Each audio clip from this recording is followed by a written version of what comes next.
And in the middle of our important conversation about iced coffee versus cold brew, this dude slaps me on my back and calls me the weekend. And in New York City, guys, the one thing you don't do is touch someone. You can yell, you can call them an asshole, you can scream at them from across the street, but reaching into their little New York bubble and touching them, I hit my breaking point. Where's my respect, man? It's the weekend. It's the weekend. Okay. There I was. I had a crowd full of young adult freeformies, standing proud and on end, blowing in the polluted New York City air, just wafting in the smell of fresh bagels. But I'm gonna be real with you, it did not see the light of day much. Nor was it wafting in the polluted New York City air, because I hid that shit. If you're like me, on a Loc journey of your own, each week you wake up or each day you wake up, your hair looks completely different and you have to get used to it. Right now you're probably like, what the fuck do I do with matted hair like this? Freshen up for y'all. You're probably wondering, what the hell are these balls dropping from my lock? Maybe panic because you realize one lock over here is latching to another lock that's over here, and or you know what, you think you're gonna have one giant lock on top of your head. I get it, I've been there. This uncertainty of what things will ultimately turn into can drive you insane. But the worst of the worst is all the attention that your locks bring. Throughout this entire journey of letting go and letting be, there will be periods of ups and periods of downs. I started my journey because I wanted a better sense of self and to regain focus on the things that matter to me. It was borderline impossible to get a better sense of who I was and a better sense of myself when people all around me were calling me out my damn name. I almost started wearing my name on my t-shirt so people knew who the fuck I was. On the streets out here in Harlem,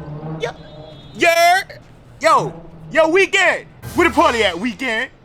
Where the party at, weekend? Whenever I'm downtown in Soho. Yes, where are you going, my Basquiat brother? In the West Village?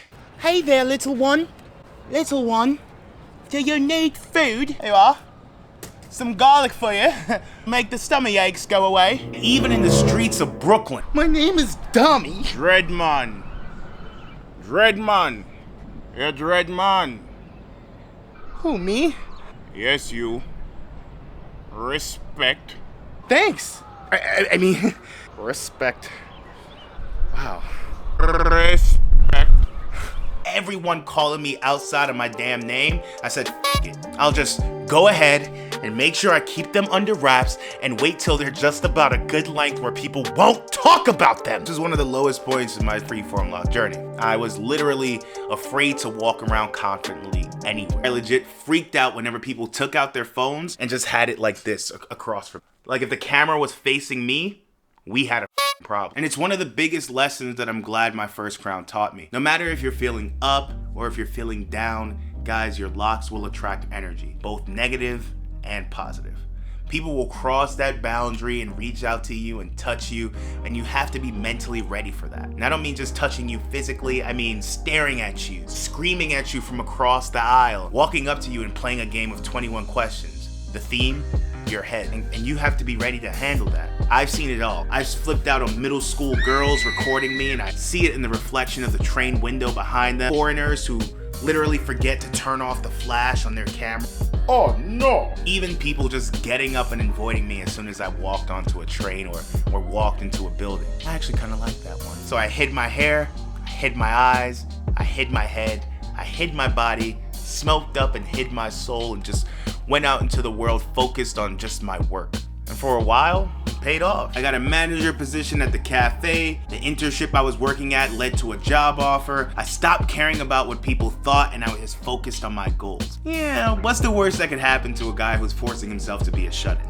And on the inside, that autopilot life had me growing resentful. Going to school, closing down the coffee shop, shoot a music video till 4 a.m., come back to the coffee shop and sleep in the basement for 2 hours and then wake up at 6 a.m. to work at the coffee shop and get out back to school. It was a recipe for disaster. If you're not allowing yourself time with yourself, your thoughts, checking in on where you are, and end up at a point where you won't physically recognize yourself as well as mentally. And after working a double shift at the coffee shop, that's exactly what happened. We were just chilling out front, talking the usual coffee business. Coffee. Coffee.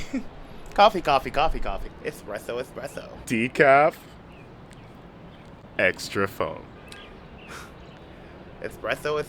And then this dude came out of nowhere, this long, tall, skinny fellow black man who looked a lot like Usain Bolt. And in the middle of our important conversation about iced coffee versus cold brew, this dude slaps me on my back and calls me the weekend. And in New York City, guys, the one thing you don't do is touch someone. You can yell, you can call them an asshole, you can scream at them from across the street, but reaching into their little New York bubble and touching them, I hit my breaking point. Where's my respect, man? It's the weekend. It's the weekend. Okay. Hey, baby, take a picture with me on the weekend. Take a picture with me on the weekend. Take a picture with me on the weekend. This stranger, where's my respect, man? You come to me in the outside of my coffee shop, and in this time, my brain was working. It was just going. This man had no respect for me. Nobody did. Oh, look at this. This is the weekend. This is the weekend. Okay. I'm not the weekend. I'm not the weekday or any kind of week. If anything, I am a year. Matter of fact, my mood says decade. Those thoughts just kept cycling in my brain. I snapped, bolted after him, launched 40 feet in the air, and bonk! My ass landed right on top of that man. I'm sorry, what? Hey, what the fuck, man? Flipped him over. We locked eyes. I pulled my right arm back, readied my fist, and launched it forward and gave him a stern talking to. Do that, man. How do you know I'm not crazy? You don't even know who I am. You don't do that to people in New York City, man. What are you, crazy? Some guys with their phones out, ready to put me on World Star. Cars all around us were slowing down. White women ran back into the train station. New York City. Oh my God, no! I was ashamed that I even allowed myself to get there. In shock, I just immediately ran back to my friends as if nothing happened and started talking barista shit. Coffee? Damn, are you okay, man? That was crazy. All of this could have been avoided if I just took time to realize, hey, I'm not doing too good mentally with this freeform log journey. I could have handled that entire situation different, but now it's too late. This dude came back, and this dude literally came back to me. Oh. Yeah, we can. And that looks like we have a problem. And he was tight. He was beyond angry, asking me if I thought it was cool for me to jump on top of him. But dude, was it cool for you to slap me on my back and call me the weekend? You know what? Tell me. Maybe I was wrong there. But this dude just locked in on me. Yeah, weekend. Kept asking me, are we good, man? Weekend. Yeah, we're good. Are we good, man? Are we good weekend? Yeah, we're good. Are we good, man? Are we good yeah, weekend? We're good. His girlfriend in the background. Baby, no.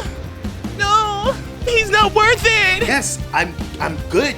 He grabbed my hand, I grabbed his hand. He grabbed my shoulder, I grabbed his shoulder. We were just standing there together, clutched up. And then my hands slowly glided down his shoulder. And onto his bicep. And from his bicep You have some strong to his biceps forearm. there. Usain Bolt was rocking some muscles on him. Okay, Usain. We have a problem weekend. You do CrossFit? You rocking some muscles.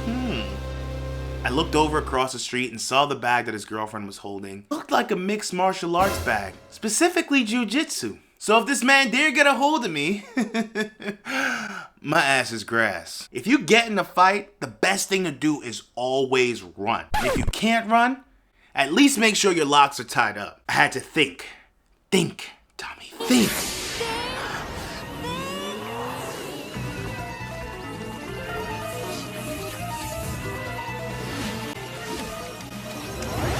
Brain blast! I knew exactly what to do. Look at us, man. Look. We are two black brothers in America in front of all these white people acting a fool. We making us look bad. Am I right? Actually, weekend, I'm Nigerian. Okay. But you are right. We are two black brothers in America. Really? I mean, yes. We are two black men in America, man. Well, you've made my last weekend in America one for the books. I'll see you sometime soon. Au revoir. Just like that, problem averted by playing the black card. Nah, I'm just kidding. It was literally just taking a second to think things through. It's what I should have done in the beginning, and what y'all should be doing now at this part of this journey, as well as each and every day if you can during this journey. It's reflecting on how far you've come, where you are now, being present in this moment to better prepare for the future. I realized how stupid it was for me to take things there by taking a second to pause and assess the situation. Imperative that you take some time to check in with yourself. How's life going? Honestly, take a second, ask yourself. I'm gonna ask you, how are you feeling? How's life going? How are you doing right now? Let me know below. Take track of each and every day, and remember your Locs will attract attention, both positive and negative, but a lot of the times it's how we react to that energy that dictates the effect it'll have on the rest of our lives. You know, that could have gone terrible. I could have ended up behind bars for fucking assaulting somebody in the street, all because I didn't take a moment to just reflect on how I was doing. And after you take that time to check in with yourself, let me know below where you are in your journey. If you're in the first year of your Loc journey or even the second, got questions on what the f is going on, be sure to check out this video right here where I talk more about my Locs as well as the Congos that are growing on my head. Or honestly, you strike me as somebody who might like this video right here. All in all, I appreciate you for watching. I hope you took something away from this weird ass story. It's your boy, DOMI boy, sipping on some cold brew concentrate. If you're curious about any of the music I've been cooking, make sure add me on Instagram at DOMIBoyBay. Also connect with me on Instagram and share with me some of your Loc progress. No! Baby, no! No! No, he's not worth it! I'll see you at the next one.